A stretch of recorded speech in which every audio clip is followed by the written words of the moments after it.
আমাদের সামনে কিছু সাংবাদিক বন্ধুরা আছেন,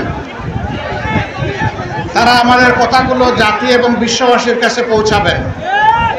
আপনার এইটা ছাড়, তাইলে একটু ধৈর্য ধরতে হবে, ওনাদেরকে কাজ করার সুযোগ দিতে হবে।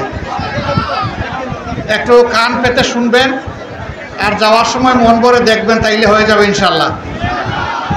সম্মানিত ভাইয়েরা, ইতিমধ্যেই আপনারা জানতে পেরেছেন আমরা আজকে ঈশ্বর দিতে এসেছি।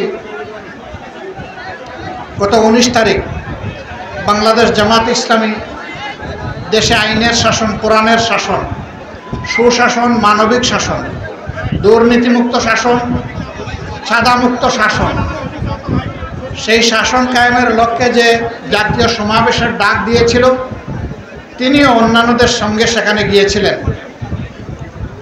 কিন্তু আল্লাহ তাআলার ইচ্ছা, যাওয়ার পথে রাস্তায় তিনি মাবুদের দরবারে চলে যান। আমরা দোয়া করি আল্লাহ তাআলা তার বান্দার জিন্দেগির সমস্ত নেক খেদমতকে কবুল করুন। আপনারা সাংবাদিকদেরকে বাধা দিলে আমি কিন্তু বক্তব্য দেব না, কারণ আমার বক্তব্য তারা পৌঁছাবে জাতির কাছে, তারা বাধা দিলে হবে না।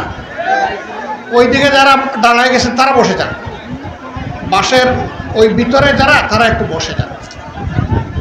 সম্মানিত ভাইয়েরা,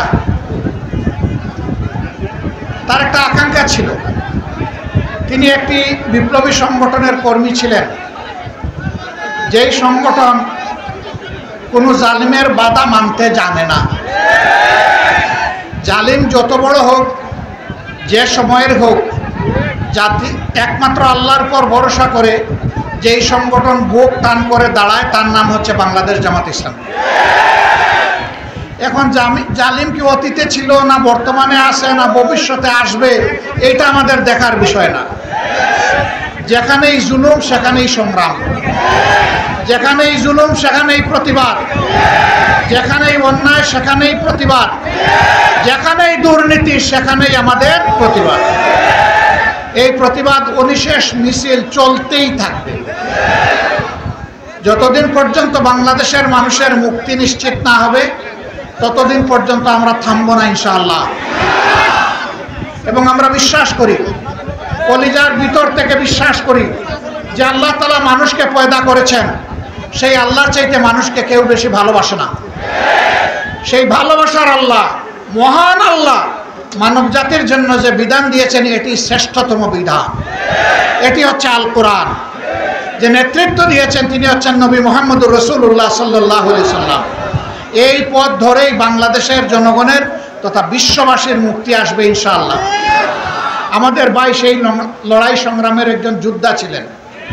মহান রবের দরবারে দোয়া করি, ও রব, আমার এই ভাইটাকে তুমি শহীদ হিসাবে কবুল করো। তার অপূর্ণাঙ্গ যে স্বপ্ন, এটা বাস্তবায়ন করার তৌফিক আমাদের সবাইকে দান। একটা দুর্নীতিমুক্ত বাংলাদেশ হলে সবাই আপনারা খুশি হবেন। কেউ আছে যে নারাজ হবে, যে ঘুষখোর, সেও চায় না আর এক জায়গায় গিয়ে সে ঘুষ দেব। তার মানে ঘুষ খেতাইলে সেও ভয় পায় কিংবা ঘৃণা করে। কিন্তু সমাজ তাকে লোভের জালে বন্দি করে ফেলেছে। ওই জাল ছেড়ে পিড়ে টুকরা টুকরা করে দেবো ইনশাআল্লাহ। এই দেশে কোনো দুর্নীতিবাজের অস্তিত্ব আমরা সহ্য করব না। এই ব্যাপারে আমাদের অবস্থান জিরো টলারেন্স।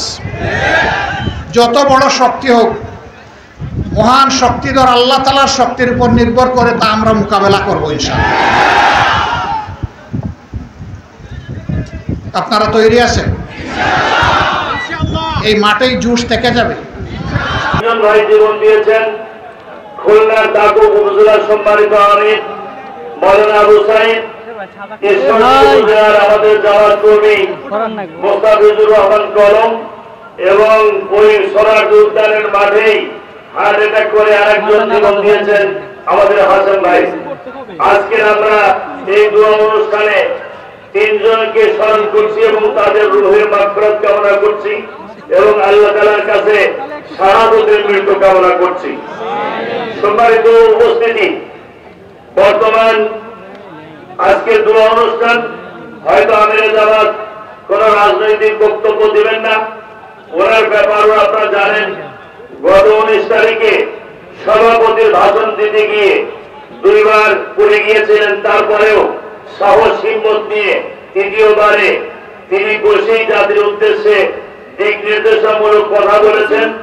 উনি যদি স্বাভাবিক থাকতেন হয়তো এই জাতির উদ্দেশ্যে আরো দিক নির্দেশনামূলক বক্তব্য দিতে পারতেন, যেটা জাতির জন্য অনেক উপকৃত হতো। সম্মানিত ঈশ্বরদীবাসী, আমিরে জামাত এত ব্যস্ততার মাঝেও শরীরের এই কন্ডিশনেও তিনি প্রতিদিন ঘুরে যাচ্ছেন। আপনারা জানেন যে গতকালকে উত্তরের মাইলস্টোন স্কুল অ্যান্ড কলেজের দুর্ঘটনার পরে তিনি রোগীদেরকে একাধিকবার দেখতে গিয়েছেন, খোঁজ খবর নিয়েছেন। তাৎক্ষণিকভাবে 50 লক্ষ টাকার অর্থ বরাদ্দ দিয়েছেন। 20 জন ডাক্তার বান ইউনিটে প্রেরণ করেছেন জামাতের পক্ষ থেকে। এটা প্রাথমিকভাবে, আরো যদি কোনো কিছু প্রয়োজন হয় আমিরে জামাতের পক্ষ থেকে বলা হয়েছে সে সহযোগিতাও সংগঠন করবে ইনশাআল্লাহ।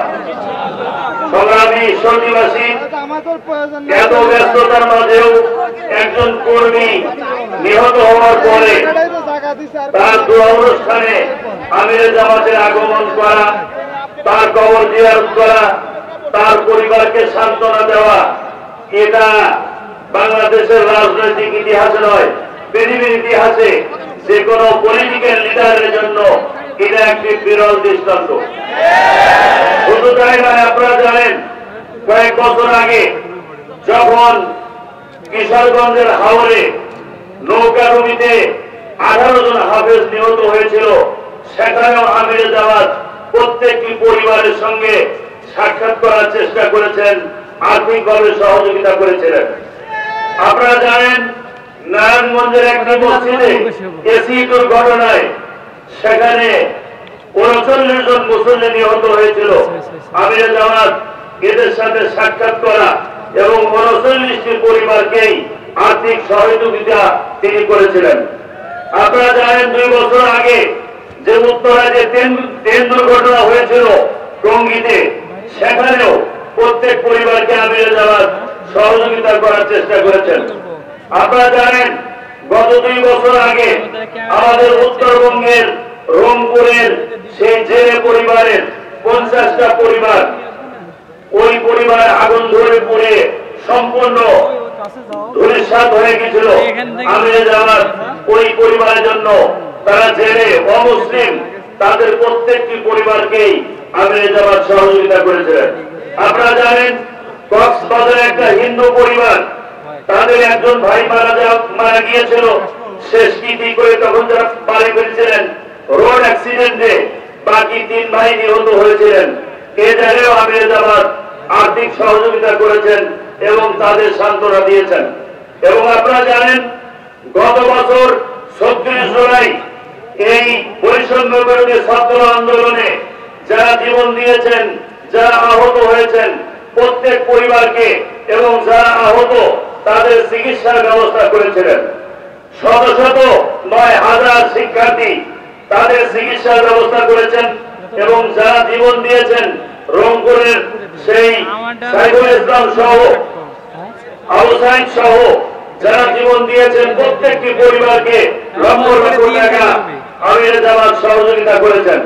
আমাদের পাবনাতেও 2 জন শহীদ হয়েছিল, মোট 6 জন, তার মধ্যে পাবনাতে 2 জন, আমাদের মাহবুবুর রহমান নিরাই এবং আমাদের জাহিদ হোসেন 2 পরিবারকে সহযোগিতা করেছেন।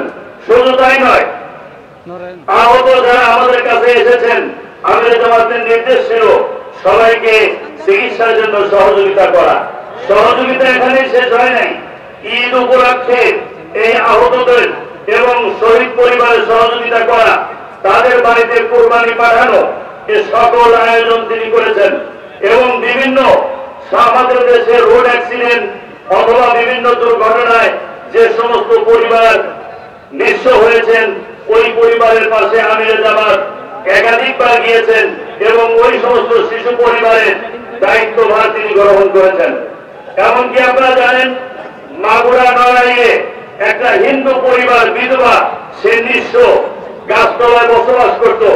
আমিরে জামাত শোনার পরে ওই হিন্দু বিধবার জন্য 5 লক্ষ টাকা খরচ করে তিনি বাড়ি করে দিয়েছেন, সে বাড়ি উদ্বোধন করেছেন এবং সেই বাড়িতে ওই হিন্দু বিধবা মহিলা এখন বসবাস করছে। সুতরাং আমাদের দেশের রাজনীতি যারা করেন, মানবতার কল্যাণের জন্য যারা করেন, বর্তমান আমিরে জামাত ডাক্তার শফিকুর রহমান বাংলাদেশের রাজনৈতিক লিডারদের জন্য